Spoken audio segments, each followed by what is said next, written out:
let's start things off with Fargo. Full spoilers for season 2, episode 2, entitled Before the Law. And in this episode, okay, so I'm going to be up front here. I don't know how to pronounce the last name of these people. The Gerhardts? Gerhard. So, yeah, Gerhard. Yeah. Gerhardts get a surprising offer, and two unlikely murderers do their best to clean up their mess. Again, full spoilers for this. I assume last week, because Mario hated the shit out of the premiere, he is not participating this week. Alan, are you can't do it. Yeah. Can't do it. Alan's here. Peter's here. I'm here. Awesome. What did you guys think about episode 2? It's good. I mean, I think much like last week, and even more surprising this week because it was 10 minutes longer when I looked at the runtime.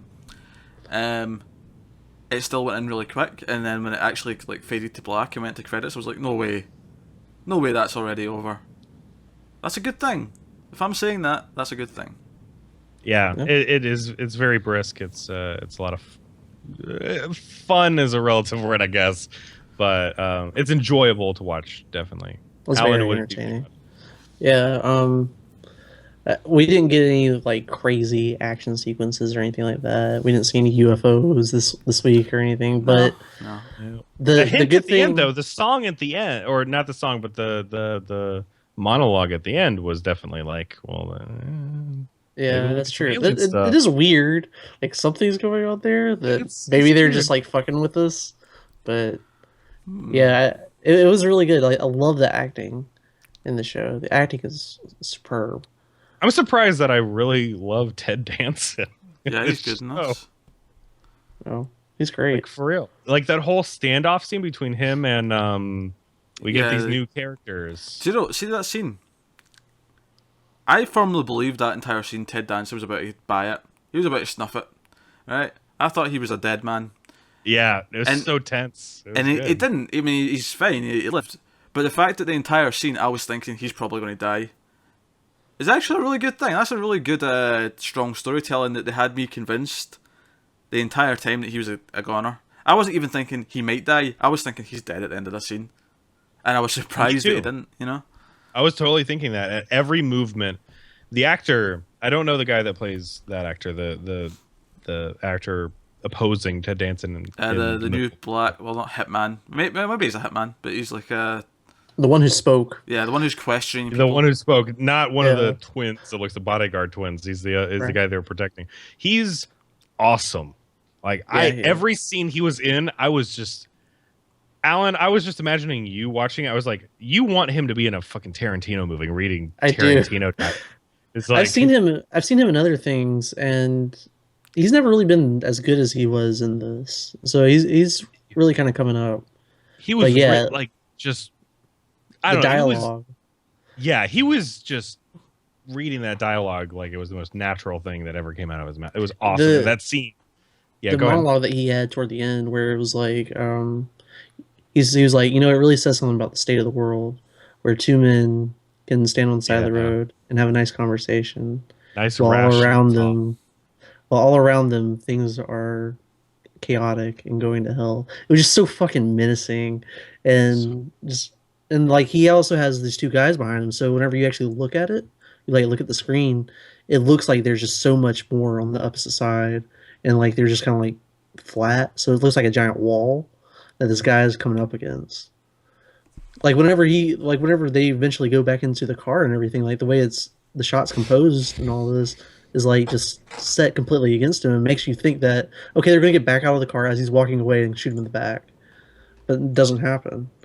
That's what makes this show, and what I would argue is what's best in terms of emulating the Coen brothers, which is composition and atmosphere. Those are the two things that make this show not like fan fiction. It emulates without being derogatory or distilled in any way. It's so enjoyable to watch, I think. We also have that scene with we called him Fat Damon last week, and we see him with most of his clothes off. this time around, and I was kind of feeling bad while watching. I was like, oh, we should have called him Fat Damon because I remember him as like Todd on Breaking Bad and stuff. I was like, he wasn't really that fat, but then like he had most of his clothes off at one point. I was like, he gained some weight for this role. Yeah, he did. Standing there in his tube socks and whatnot. But we had the other tense scene about him at the butcher shop. Yeah, disposing of the body of Kevin McAllister's brother. And Exactly. first of all, that was kind of like, that icked me out. I was like, the thought that someone has used a machine where my bacon or like my sausage comes from to dispose of a human body is really icky. Like, Oh man, you should watch The Sopranos. I mean, it makes Oh, sense, but like it's really icky. But yeah, the slow motion shot where he's like cutting the fingers off, and then it goes and, like, and it rolls Yeah. under the door. I'm like, oh shit! That was my actual reaction. I was expecting like the officer to like see it or something, and then he picks it up and he's like, "Oh, pigtail," because it kind of looks like that, really. But Yeah, I did not have that thought even remotely. no, that didn't occur to me. But I really liked it because it was actually an homage to the way that Steve Buscemi's character dies in the movie, where he gets put Yeah. in the wood chipper. Yeah, I thought it was really clever. It's a good way of doing that. that's the other thing that it teeters on fan fiction-y, but I think it works in its own right. And that's the same thing that season 1 did. I mean, a lot more directly. It's like Martin Freeman's character in season 1 was very much William H. Macy's character in the movie, and the equivalent of that character is nowhere near a main character. He's just like some typewriter salesman guy who kind of emulates that same voice, but he's not a main player in any Although, way. by the way, that is the same street as the first season, like where Martin Freeman's like Office, travel yeah, shop was. Yeah. yeah, Which I thought that at first, but it was actually in this scene when Fat Damon's in the car, like waiting for everyone to go away, and it just reminded me so much of the scene last season where Martin Freeman's sitting in the car looking down the street, and I just like, it's definitely the same street. It might even be that typewriter shop might even be the same building. Which is cool. I like that. Yeah, it's a nice touch. yeah. It kind of makes it like, that's one of those things where we kind of harped on like Agent Carter, for instance, on going like, this is the same street we've seen like 5 times. But this show changes up locations enough, and because this is a different time period, they can reuse the same locations. But it works. Look, And it means, but that's the point, is that it Uh-huh. means something now. Yeah. We go, oh, that kind of character, that kind of sleazy scumbag that wants to just sell people whatever they can to make a living, just always works in the Well, same building in his town. Well, the main difference though is that this is meant to be the same street. We're meant to recognise it, and it's meant to be like the main part of this town. And when Agent Carter done it, it was meant to be a different street. And it was, they were trying to cheat us, and it wasn't working. So I think it also point- works to make it feel more small town yeah, and make it feel more rural, because like that's the only real part of town that they have. Everything else is like farmland. Yeah, my point was that that this show is using its budget limitations to its advantages versus trying to con us into believing that it's something different every time. Anyway, moving on from that. So now that we've had 2 episodes that sit with some of these characters, are there any standouts for you guys? Like who you're really rooting for versus not rooting for? Let's start with that one. I think the problem is we were introduced to more characters in this episode. At the very beginning, we had the Gerhardt family. We saw like the brother of the guy who died in the first episode, and like there's like a crime ring that centers around all that.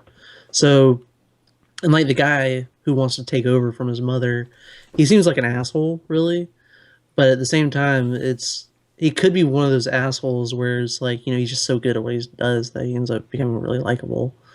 But yeah, I mean, like the obvious person to root for is Solverson. yeah, Patrick Wilson's character. Yeah. So I mean, that's interesting, and I also really like Ted Danson's character at the moment. Yeah, Ted Danson's good. I like the hitman or PI or whoever this new guy is with the twins. He's good. He's so cool. He is. He is. I like all that stuff. I guess the good thing to say about it is, other than Kirsten Dunst's accent, there's not really a weak link, I would say. You know, I'm surprised by how little I'm annoyed by Kirsten Dunst in this. Because typically her face bugs the shit out of me.